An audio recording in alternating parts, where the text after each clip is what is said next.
સોમનાથમાં ગંગા દશેરાના પવિત્ર અવસર પર માતા ગંગાનું પૃથ્વી પર અવતરણ થયું હોવાનો શાસ્ત્રોમાં ઉલ્લેખ છે। આ દિવસે ગંગા માતાના દર્શન અને આરતીનું અનેરું મહાત્મ્ય છે। શાસ્ત્રોક્ત રીતે પરમ પવિત્ર ત્રિવેણી સંગમ પર ગંગા દશેરાની ભક્તિમય ઉજવણી કરવામાં આવી હતી। ત્રિવેણી સંગમ ખાતે ગંગા માતાની અવતરણ પૂજા કરવામાં આવી હતી તેમજ ગંગા લહેરી સ્ત્રોતના પઠન સાથે 10 કન્યાઓએ શિવજીની જટા પર ગંગાજલ અભિષેક કર્યો હતો। સંસ્કૃતિની ધરોહર એવા જલ સ્થાપત્યો સ્વચ્છ અને ગૌરવમય રહે તેના માટે ક્યારેય પણ નદી, કૂવા, તળાવ, વાવ કે સમુદ્રમાં કોઈ પણ પ્રકારનો કચરો ન નાખવાની અને પ્રકૃતિને લક્ષ્યમાં રાખીને પૂજા કાર્ય કરવાનો તમામે સંકલ્પ લીધો હતો। આ ઉજવણીમાં કલેક્ટર, સામાજિક અગ્રણીઓ તેમજ બહોળી સંખ્યામાં શ્રદ્ધાળુઓ ઉપસ્થિત રહ્યા હતા। આજે ગંગા દશેરાનો મહાપર્વ છે।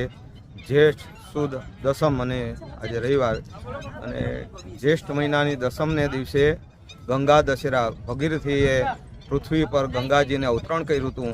જીવોના મોક્ષ અર્થે અને જીવોના આત્માને શાંતિ અર્થે ભગીરથે પૃથ્વી ઉપર ગંગાજીને લાવ્યા હતા। ત્યારથી આજે જ્યેષ્ઠ સુદ દસમને દિવસે આ મહાપર્વનો ઉત્સવ થઈ છે। પ્રભાસ ક્ષેત્રમાં આવેલ ત્રિવેણી ગંગાના કિનારે આજે મહાઆરતી, ગંગાજીનું પૂજન ગ્રામજનોએ, ટ્રસ્ટના અધિકારીઓ, કર્મચારીઓ સહિત આજે આ પૂજન કરી અને ધન્યતા અનુભવી છે।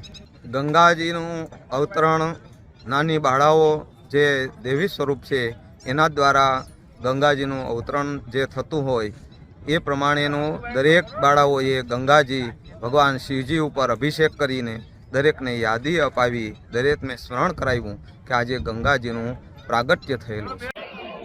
આજે મા ભગવતી ગંગાનું સ્વર્ગમાંથી પૃથ્વી ઉપર અવતરણ થયું એ દિવસ છે। એ એકમથી 10 દિવસ સુધી એ અવતરણ થયું એટલે દશહરા એમ કહેવાય છે। 10 અહર એટલે 10 દિવસ સુધીનો આ પ્રસંગ છે।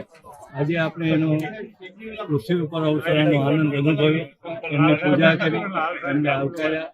ભગવાન શિવના જટામાં સ્વર્ગમાંથી જ્યારે ભગવાનની જટામાં ગંગા માતાજી ઉતર્યા એ પછી પૃથ્વી પર એનું અવતરણ થયું અને સગર રાજાના 60,000 પુત્રો જેની અવગતિ થઈ હતી એને ઉદ્ધાર માટે એ પૃથ્વી ઉપર અવતર્યા।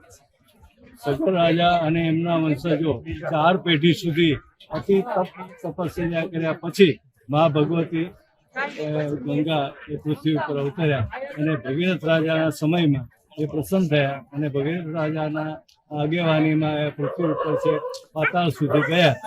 આ ત્રિવેણી સંગમ સ્થાન છે। હિરણ્યા, સરસ્વતી અને કપિલા એ 3 નદીઓનો સંગમ અહીંયા સાગર સાથે થાય છે એટલે ગંગા યમુના જેટલું જ એ પવિત્ર મનાય છે। સોમનાથ દાદાની કૃપાથી આજે ગંગા દશેરાના પવિત્ર દિવસે અતિ પવિત્ર સ્થળ એવું ત્રિવેણી ઉપર જે સોમનાથ ટ્રસ્ટ દ્વારા આરતીનું, ગંગા આરતીનું જે આયોજન કરવામાં આવેલ તેમાં આજે ભાગ લેવાનો, પરિવાર સાથે ભાગ લેવાનો એક અમૂલ્ય લાવો મને પ્રાપ્ત થયો। આ બધા આપણા જે પ્રજાજનો છે એમની સાથે ખૂબ સરસ આયોજનમાં અમે આ લાભ લીધો અને આજના શુભ પ્રસંગે આપ સર્વેને હું શુભેચ્છા પણ આપું છું।